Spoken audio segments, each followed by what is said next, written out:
Hello everyone, my name is Tanu Gupta and today we are finalizing our chapter that is images, links and frames in HTML5. Let's see how to create button. कैसे हम button को create कर सकते हैं HTML में। तो जैसे हम कोडिंग करते हैं नॉर्मली हमें वैसे ही करनी है, ठीक है। और यहाँ पर बॉडी टैग के बाद आपको क्या लिखना है, बटन टैग लिखना है। जैसे हमने और जो टैग बनाए थे, वीडियो हो गया, ऑडियो हो गया, ठीक है।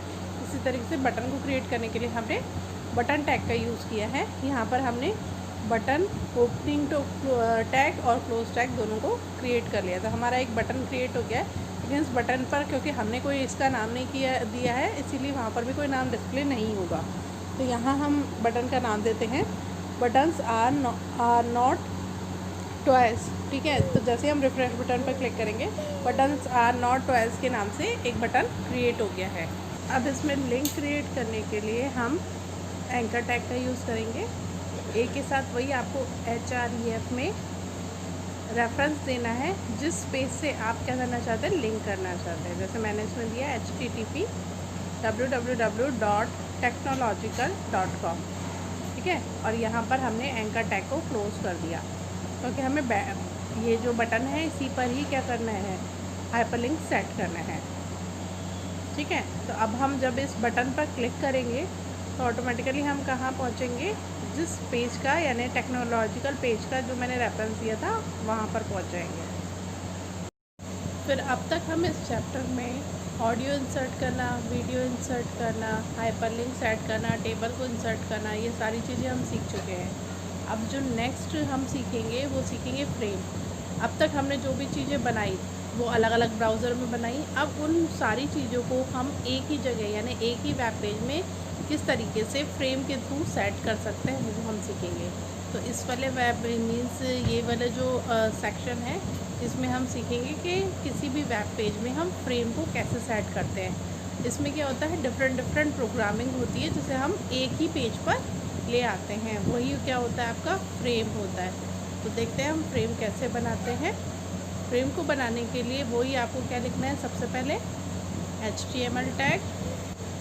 तो हम सबसे पहले टाइप कर लेते हैं HTML,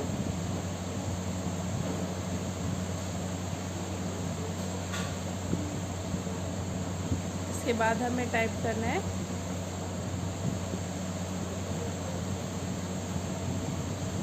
अपना हेड टैग।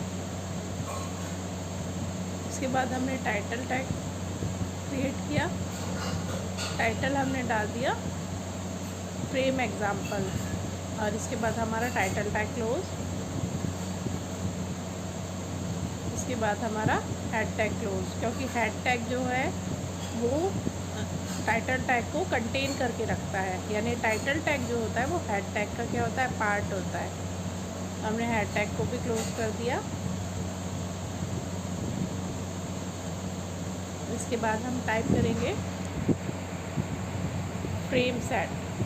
फ्रेम को इस्टेब्लिश करने के लिए यानी फ्रेम को आपके उस पर सेट करने के लिए वेब पेज पर हम फ्रेम सेट टैग का यूज़ करते हैं, ठीक है। फ्रेम सेट को हमने स्टार्ट कर दिया है। यहाँ पर हमें बॉडी लिखने की नीड नहीं होती है और हाथ के हाथ हमने उसको क्लोज भी कर दिया है, ठीक है। यानी हमने अब हमें क्या करना है, प्रोग्रामिंग जो है फ्रेम सेट जो है स्टार्ट टैग के बाद से हम मेन अपनी कोडिंग लिखते जाएंगे।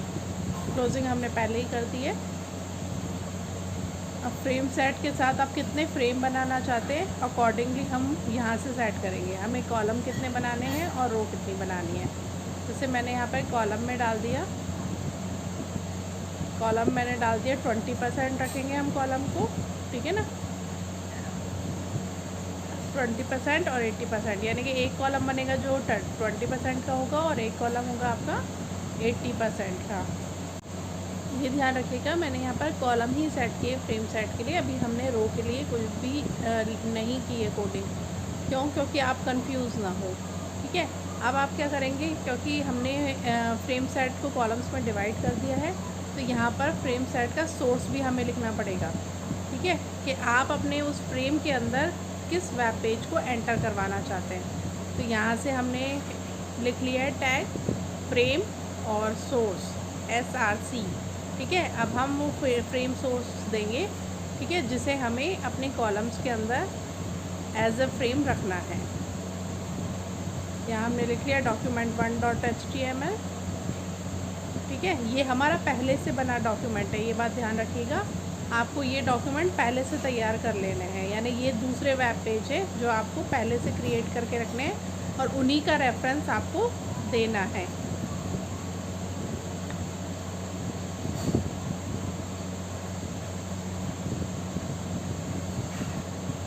अब इस वेब पेज को भी हम सेव कर लेंगे। ठीक है, सेव कर लिया हमने वेब पेज को। अब ऐसे ही खोलेंगे जैसे हमने दूसरे वेब पेजेस को खोला था, ओपन किया था मीन्स।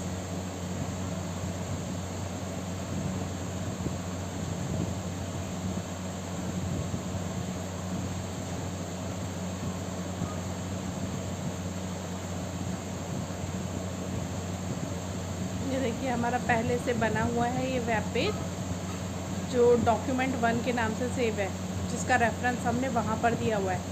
वहाँ पर हमने बॉडी का बीजी कलर रखा हुआ है रेड। ठीक है, और यहाँ पर हमने H1 यानी हेडिंग टैग को यूज़ किया है। इसके अलावा हमने कुछ लिंक्स जो है वो सेट किए हुए हैं।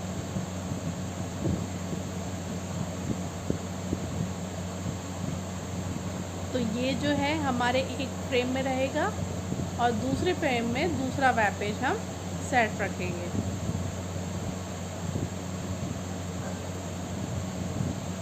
यहाँ पर हमने मार्क्यू टैग के अंदर लिखा हुआ भी है दिस इज़ document1। ठीक है ना, तो ये आपका document1 है जो आपके एक फ्रेम में सेट होगा। ठीक है, ऐसे ही हमारा ये document2 है जो हमने फ्रेम 2 के लिए सेट किया है। ठीक है ना, यहाँ पर भी हमने मार्क्यू टैग का यूज़ किया हुआ है, उसमें लिखा हुआ है this is document2। Marquee tag के बारे में मैं आपको बता दूँ कि अगर आप किसी भी टेक्स्ट को मोशन में लाना चाहते हैं तो हम मार्क्यू टैग का यूज़ करते हैं।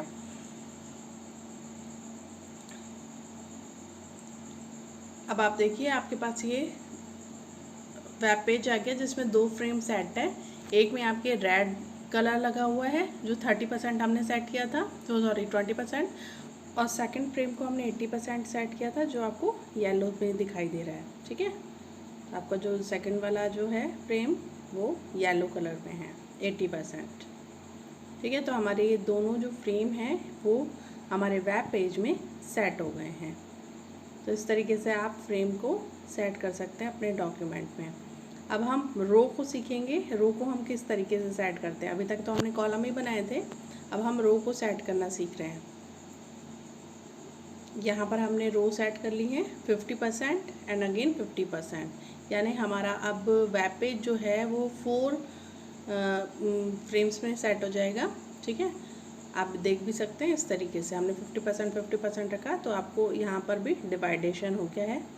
ठीक है, और क्योंकि उसमें और कुछ नहीं लिखा है हमने, तो आपका जो पेज है वो वाइट कलर का ब्लैंक आया है। ठीक है, और अगर आपको उसमें भी कोई वेब पेज इंसर्ट करवाना है तो आपको वही फ्रेम और सोर्स लिखना पड़ेगा। ठीक है, यहाँ पर भी आप रेफरेंस देंगे कि आपको किस वेब पेज को यहाँ पर सेट करना है। ये भी याद रखिएगा कि आपका वो वेब पेज पहले से बना हुआ होना चाहिए, जैसे यहाँ पर पहले से बना हुआ है brownpage.html।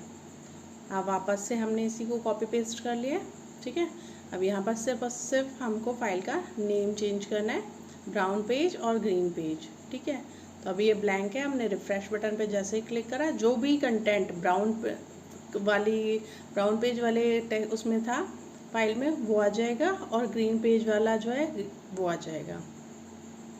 ठीक है, तो इस तरीके से आप मल्टीपल फ्रेम्स जो हैं अपने वेब पेज में सेट कर सकते हैं फ्रेम सेट टैग की हेल्प से।